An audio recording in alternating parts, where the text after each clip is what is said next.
กับใบมะยมเข้ากันดีมาก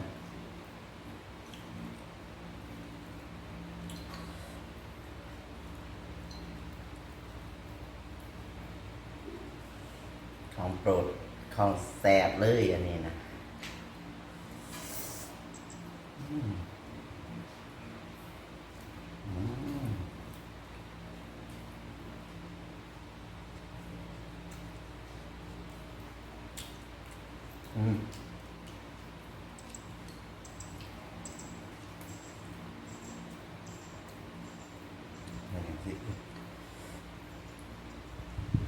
một bên nói nên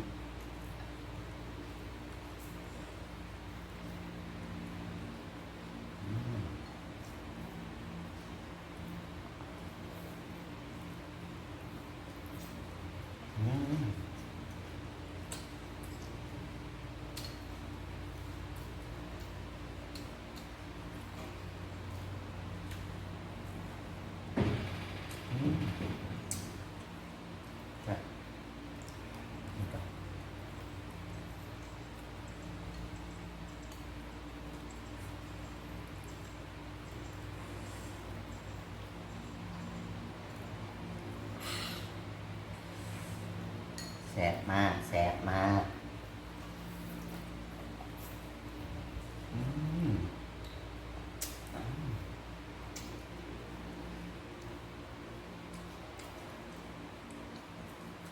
เนาะ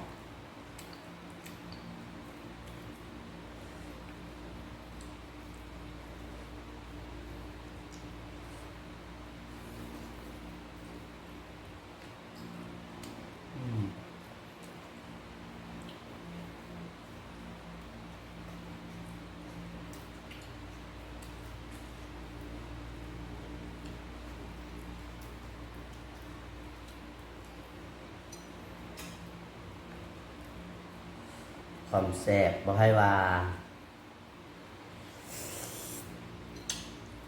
เฮ็ดกินเอง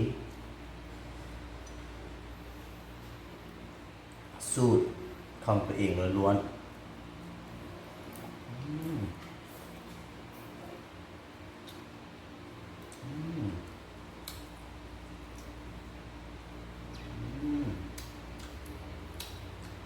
ครับ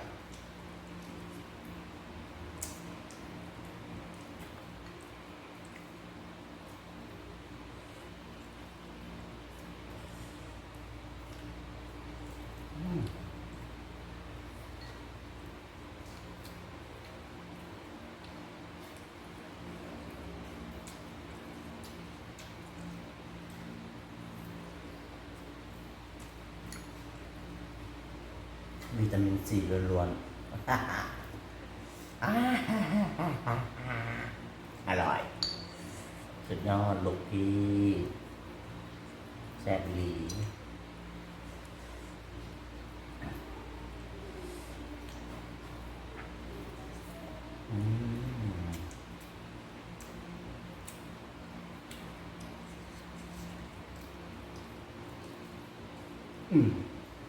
แซ่บ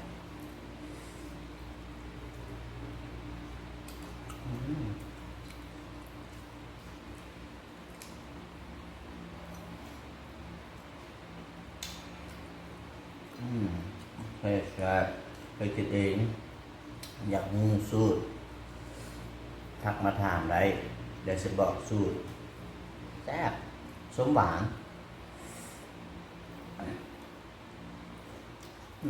จะบนห่วงบนมังหน่วงยานผมหล่น